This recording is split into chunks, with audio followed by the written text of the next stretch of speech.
It's a matrix.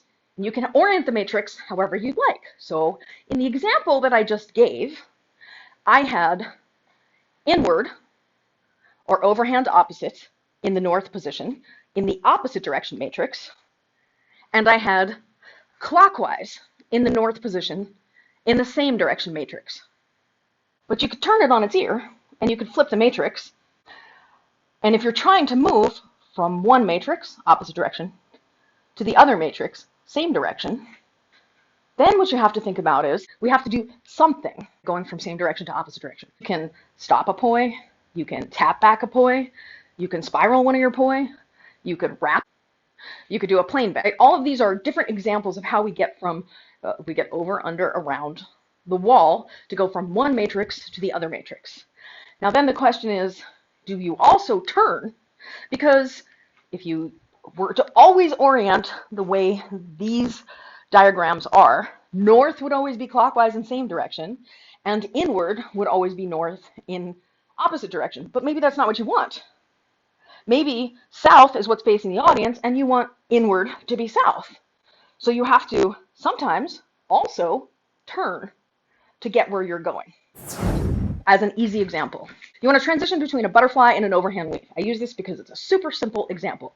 And let's say we want to do an overhand weave and an inward butterfly. So that's an overhand opposite butterfly, and then it's an overhand weave. So there's multiple ways to do this. Let's just do a couple. Overhand opposite butterfly, and then I could say stall my right hand, turn right, and move into an overhand weave. That's one. This is an overhand opposite butterfly, and then I could stall left, turn left, into an overhand weave, right? So now you got two different things going on, but it's the same thing, but it's two different ways to get there, right? But your weave ends up on different sides, right? Then you could do a similar sort of thing where you do, say, you're in your overhand opposite and you do a tap back on the leg and you turn to your weave, or an overhand opposite and you tap back on the other leg, right? All of those are valid examples. So the reason I asked you for moves is because then you can start working on thinking about different ways to get from A to B, or A to B back to A, so that you can practice for yourself imagining the different sorts of transitions that you could do to create more and more interesting combinations. So maybe you have all these moves, but you don't have good transitions in and out of them, or you're feeling limited, you only have like one solid one.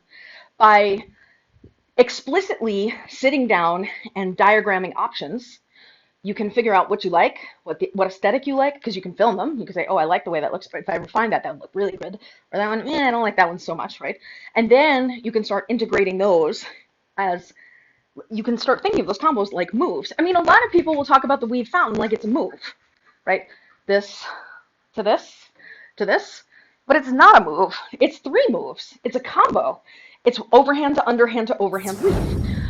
I posit a model like this can help you start thinking outside of whatever boxes and constraints you currently have, because you can create for yourself an exercise where you randomly take 5 moves in your repertoire and figure out explicitly 3 to 5 different transitions between the pairs of moves, so that you can pick and choose which ones you like best and then string them all together into one combination or one choreography.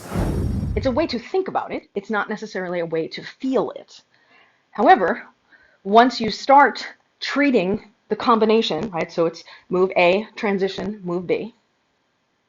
Once you start treating that combination like a move, and you practice it like a move, you start integrating it into your body like a move, and you have easier access to it later.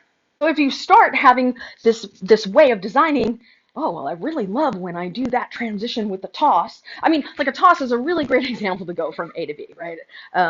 Like an underhand, I'm in an underhand weave, and maybe I want to go into, I think this will work, I want to go into an overhand opposite butterfly, right? And I can do that. That's like, that was not very smooth because I've never done it before, but once you keep practicing it, you have this like new cool way of doing it just because you were imagining it from a technical perspective and a conceptual place, and then you practice integrating it physically into your body.